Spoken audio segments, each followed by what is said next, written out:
নমস্কার। ভিডিও শুরু করার আগে সর্বপ্রথম বলবো, যারা যুক্তিপূর্ণ মনোভাব নিয়ে এই ভিডিওটি দেখবেন তারাই কিন্তু সম্পূর্ণ ভিডিওটি দেখবেন এবং এই ভিডিওটির মাধ্যমে আমার কারু ভাবাবেগে আঘাত করার কোনো মাত্র ইচ্ছা নেই। কেবলমাত্র আমি যে যুক্তিটি উঠে আসে সেই যুক্তিটি আপনাদের কাছে তুলে ধরবো। যদি যুক্তিপূর্ণ মনোভাব নিয়ে ভিডিওটি দেখবেন বলেন তবেই ভিডিওটি পুরো দেখুন, নাহলে এই ভিডিওটি স্কিপ করে যান। তো চলুন শুরু করা যাক। সর্বপ্রথম আপনাদের কাছে কিছু ছবি তুলে ধরছি, এই ছবিগুলো একটু দেখুন এবং এই সকল ছবি আমি এই ভাইয়ের চ্যানেলটি থেকে বা ফেসবুক পেজটি থেকে আমি কালেক্ট করেছি। আমি সেই চ্যানেলটি আপনাদের কাছে তুলে ধরছি।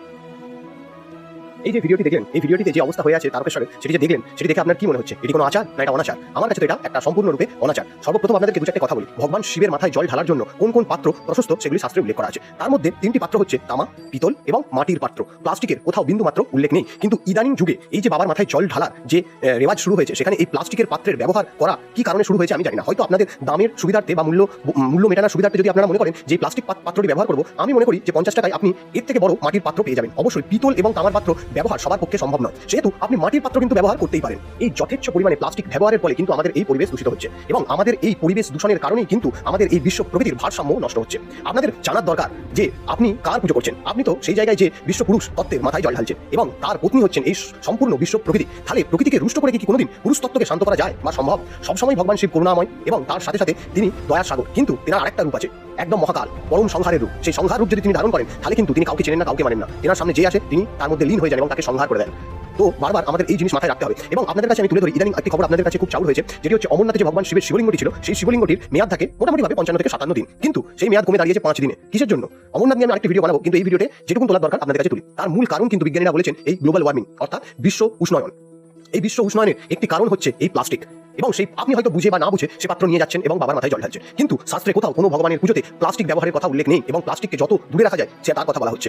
আপনি সেই প্লাস্টিক দিয়ে বাবার মাথায় জল ঢেলে কতটা অজান্তে করা ভুল সবসময় মাফ করে দেওয়া যায় এবং অজান্তে করে ফেলা ভুল এবং অজান্তে বা না জেনে যে কাজ আপনি করছেন সে কাজের ক্ষমা রয়েছে, কিন্তু সেটাকে আপনাকে শুধরে নেওয়া দরকার রয়েছে। এই ভিডিওটি যদি আপনি দেখেন এবং আপনার মনে হয় যে সত্যি প্লাস্টিকের ব্যবহার করা চলবে না, আপনাকে সর্বপ্রথম বলবো, আপনার কাছে টাকা নাই থাকতে পারে, আপনি তামা বা পিতল অত্যন্ত এক্সপেন্সিভ একটি জিনিস, সেটি আপনি যদি এফোর্ড না করতে পারেন, মাটির পাত্র এফোর্ড করা এমন কিছু কঠিন কাজ বলে আমার মনে হয় না।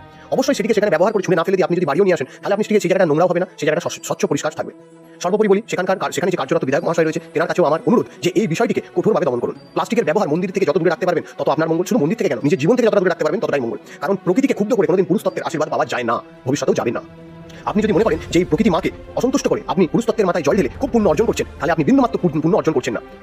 সময় দিচ্ছে ভগবান আমাদেরকে শোধরানোর। আমরা যদি না শুধরাই তাহলে তিনি তার সংহারক রূপ বের করবেন, আমাদেরকে নির্বিশেষে সংহার করবেন। সে বিষয়ে কোনো সংশয় নাই। হাত জোর করে ভগবানের সামনে আপনি যতই ধ্যান করুন, তপস্যা করুন, তাতে বিন্দুমাত্র ফল হবে না, কারণ আপনার কর্মে গাফিলতি রয়েছে। আপনি কর্মটাই ভুল করছেন। প্লাস্টিক পাত্র দিয়ে ভগবানের মাথায় জল ঢালা আমার কাছে একান্ত একটি মূর্খামি। এটি কোনো প্রকার আচারের মধ্যে পড়ে না, এটি সর্বপ্রকার অনাচারের মধ্যে পড়ে। তাই জোরহাত করে আপনাদের উদ্দেশ্যে আমার বলার, যদি এই ভিডিওটি আপনারা দেখেন তো আপনাদের কাছে করজোড়ে নিবেদন করছি আপনাদের কাছে যে